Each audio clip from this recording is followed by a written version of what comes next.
In 1957, Francis Crick first proposed that chemicals called bases along the spine of the DNA molecule function as alphabetic characters in a written language or digital characters in a machine code.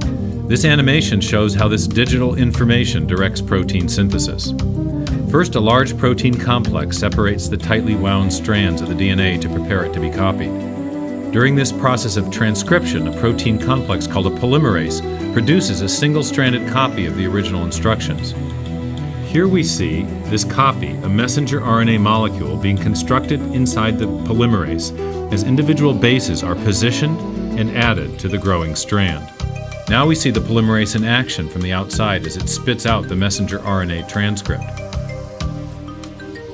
Next, this RNA transcript approaches and passes through a molecular machine called the nuclear pore complex, an information recognition device that controls the flow of information in and out of the cell's nucleus.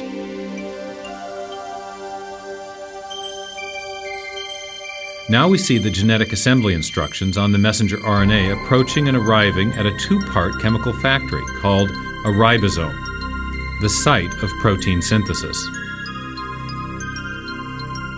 As the messenger RNA transcript passes through the ribosome, the process of translation begins. During translation, a mechanical assembly line builds a specifically sequenced chain of amino acids in accord with the instructions on the transcript.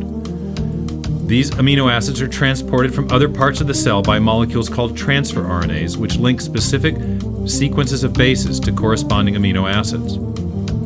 The sequential arrangement of the amino acids determines the type of protein constructed. When the construction of the chain is complete, it is transported to a barrel-shaped machine that helps fold it into the precise shape required to perform its function.